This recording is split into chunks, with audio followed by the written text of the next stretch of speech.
Аққу мен жылқы. Көл бетінде шомылып жүрген аққу көлге қарап қанатын желпіп күрсінеді.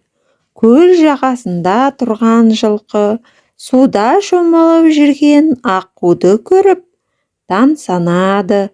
Менің осындай қанатым болса ғой деп армандайды. Айдын көлде жүзіп, аспанда ұшып бар әлемді шарлайтын едім.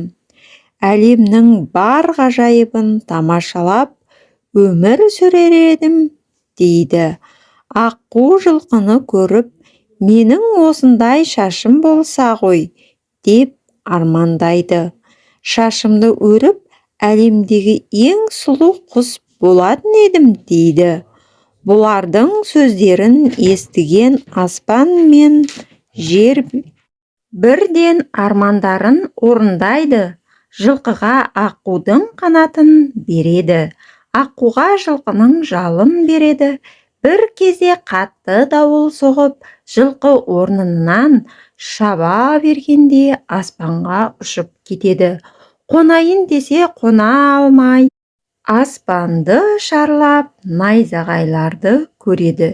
Күн күркіреп, қара бұлттың ішіне кіріп адасып кетеді. Жылқы әбден қорқады. Аққу көлдің бетінде қалқып, оған ұзын шаштарымен жүзу қиын болады. Ұшайын десе қанаты жоқ. Өзінің аққуларына барса, сен аққу емессің, сен жылқысың деп ұяларына кіргізбей қояды. Жаңбырдан әбден жаураған аққу су болған шашын көтере алмай, қамыстың арасына келіп құлайды. Жылқы қатты нөсермен бірге көлге келіп құлайды. Әзер дегенде қанаттарымен жағалауға малтып шыққан жылқы аққудың қасына әзер жетеді. Бір кезде нөсер тоқтап, күн ашылып кетеді. Аққу мен жылқы естерін жиып қараса, өздеріне лайық емес кейіпте екендіктерін түсініп, өздерінің бұрынғы кейіптерін армандай бастайды.